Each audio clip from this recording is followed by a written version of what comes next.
नमः शिवाय ओम नमः शिवाय हरि हरि भोले नमः शिवाय ओम नमः शिवाय हरि हरि भोले नमः शिवाय। शिव जी की जय, माता पार्वती की जय। आज सुनते हैं सोमवार व्रत की कथा एवं आरती। समय की बात है, किसी नगर में एक साहूकार रहता था। उसके घर में धन की कोई कमी नहीं थी, लेकिन उसकी कोई संतान नहीं थी। इस कारण वह बहुत दुखी था। पुत्र प्राप्ति के लिए वह प्रत्येक सोमवार को व्रत रखता और पूरी श्रद्धा के साथ शिव मंदिर जाकर भगवान शिव और माता पार्वती जी की पूजा करता था। उसकी भक्ति देखकर एक दिन माँ पार्वती प्रसन्न हो गई और भगवान शिव से उस साहूकार की मनोकामना पूर्ण करने का आग्रह किया। पार्वती जी की इच्छा सुनकर भगवान शिव ने कहा कि हे पार्वती, इस संसार में हर प्राणी को उसके कर्मों का फल मिलता है और जिसके भाग्य में जो हो उसे भोगना ही पड़ता है। लेकिन पार्वती जी ने साहूकार की भक्ति का मान रखने के लिए उसकी मनोकामना पूर्ण करने की इच्छा जताई। माता पार्वती के आग्रह पर शिव जी ने साहूकार को पुत्र प्राप्ति का वरदान तो दिया, लेकिन साथ ही यह भी कहा कि उसके बालक की आयु केवल 12 वर्ष होगी। माता पार्वती और भगवान शिव की बातचीत को साहूकार सुन रहा था। उसे न तो इस बात की खुशी थी और न ही दुख। वह पहले की भांति शिव जी की पूजा करता रहा। कुछ समय के बाद साहूकार के घर एक पुत्र का जन्म हुआ। वह बालक 11 वर्ष का हुआ तो उसे पढ़ने के लिए काशी भेज दिया गया। साहूकार ने पुत्र के मामा को बुलाकर उसे बहुत सारा धन दिया और कहा कि तुम इस बालक को काशी विद्या प्राप्ति के लिए ले जाओ और मार्ग में यज्ञ कराना। जहाँ भी यज्ञ कराओ वहाँ ब्राह्मणों को भोजन कराते और दक्षिणा देते हुए जाना। दोनों मामा भतीजा इसी तरह यज्ञ कराते और ब्राह्मणों को दान दक्षिणा देते काशी की ओर चल पड़े। रात में एक नगर पड़ा, जहाँ नगर के राजा की कन्या का विवाह था, लेकिन उस राजकुमार से उसका विवाह होने वाला था। वह एक आंख से कन्हा था। राजकुमार के पिता ने अपने पुत्र के कन्हा होने की बात को छुपाने के लिए एक चाल सोची। साहूकार के पुत्र को देखकर उसके मन में एक विचार आया। उसने सोचा क्यों न इस बालक को दुल्हा बनाकर राजकुमारी से विवाह करा दूं। विवाह के बाद इसको धन देकर विदा कर दूंगा और राजकुमारी को अपने घर जाऊंगा। लड़के को दूल्हे के वस्त्र पहनाकर राजकुमारी से विवाह कर दिया। लेकिन साहूकार का पुत्र ईमानदार था। उसे यह बात अन्याय संगत नहीं लगी। उसने अवसर पाकर राजकुमारी की चुनरी के पल्ले पर लिखा कि तुम्हारा विवाह तो मेरे साथ हुआ है, लेकिन जिस राजकुमार के संग तुम्हें भेजा जाएगा वह एक आंख से कन्हा है। मैं तो काशी पढ़ने जा रहा हूँ। जब राजकुमारी ने चुनरी पर लिखी बातें पढ़ी तो उसने अपने माता पिता को यह बात बताई। राजा ने अपनी पुत्री को विदा नहीं किया, जिससे बारात वापस चली गई। दूसरी ओर साहूकार का लड़का और उसका मामा काशी पहुँचे और वहाँ जाकर उन्होंने यज्ञ किया। जिस दिन लड़के की आयु 12 साल की हुई उसी दिन यज्ञ रखा गया। लड़के ने अपने मामा से कहा कि मेरी तबीयत कुछ ठीक नहीं है। मामा ने कहा तू अंदर जाकर सो जाओ। शिव जी के वरदान अनुसार कुछ ही देर में उस लड़के के प्राण निकल गए। मृत भांजे को देख उसके मामा ने विलाप शुरू किया। संयोगवश उसी समय शिव जी और माता पार्वती उधर से जा रहे थे। पार्वती भगवान से कहा स्वामी, मुझे इसके रोने के स्वर सहन नहीं हो रहा। आप इस व्यक्ति के कष्ट को अवश्य दूर करें। जब शिव जी मृत बालक के समीप गए तो वह बोले कि यह उसी साहूकार का पुत्र है जिसे मैंने 12 वर्ष की आयु का वरदान दिया था। अब इसकी आयु पूरी हो चुकी है।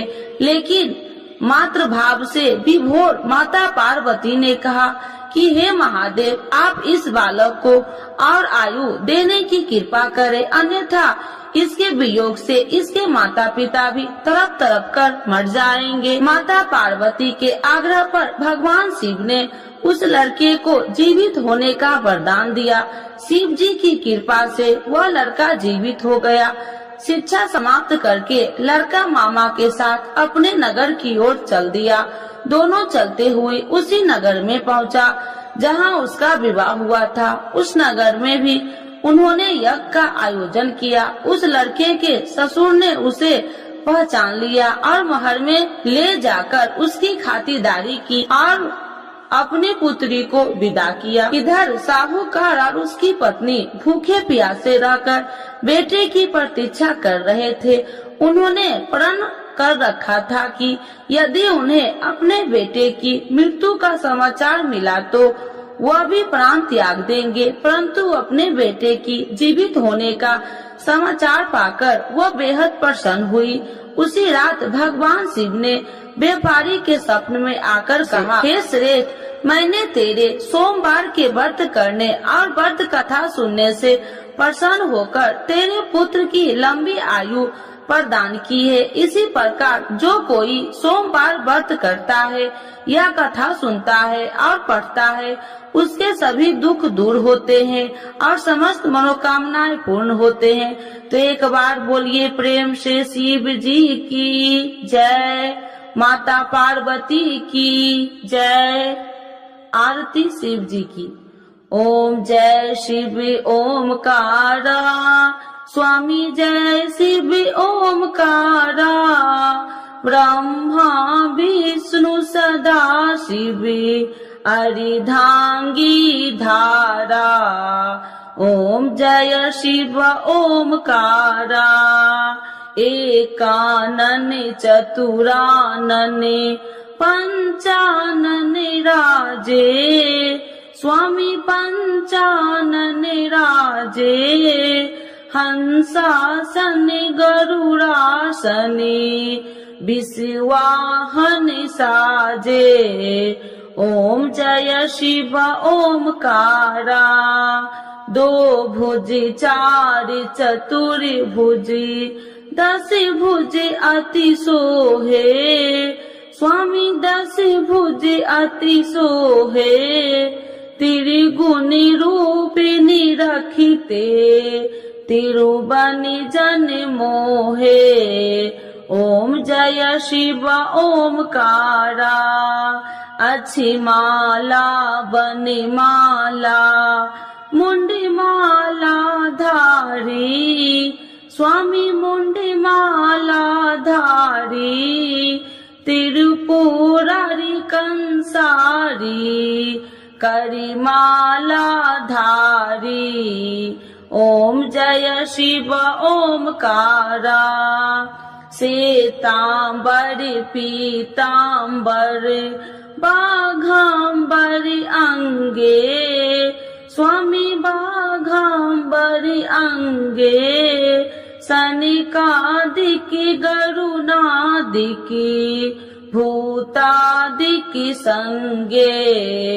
ओम जय शिव ओमकारा, करके मध्य कमंडल चक्र त्रिशूलधारी, स्वामी चक्र त्रिशूलधारी, सुखकारी दुखिहारी, जग पालनकारी। ओम जय शिव ओमकारा, ब्रह्मा विष्णु सदा शिव जानति अविवेका, स्वामी जानति अविवेका, मधु कैटभ दो मारे, सुर भयहीन करे। ओम जय शिव ओमकारा, लक्ष्मी व सावित्री पार्वती संगा, स्वामी पार्वती संगा, पार्वती अर्धंगी, शिव लहरी गंगा। ओम जय शिव ओमकारा, पार्वती सोहे पार्वती शंकर कैलासा, स्वामी शंकर कैलासा। भांग धतूर का भोजन भस्मी में बसा। ओम जय शिव ओमकारा, जटा में गंगा बहती है, गले मुंडन माला, स्वामी गले मुंडन माला। शेष नाग लिपटावती, ओढ़त मृग छाला। ओम जय शिव ओमकारा, काशी में विराजे विश्वनाथी नंदी ब्रह्मचारी, स्वामी नंदी ब्रह्मचारी। नित्य उठी दर्शन पावती, महिमा अति भारी। ओम जय शिव ओमकारा, तेरे गुण स्वामी जी की आरती जो कोई नर गावे, स्वामी जो कोई नर गावे। कहत शिवानंद स्वामी, मन वांछित फल पावे। ओम जय शिव ओमकारा, प्रभु हर शिव ओमकारा। शिव जी की जय, माता पार्वती की जय।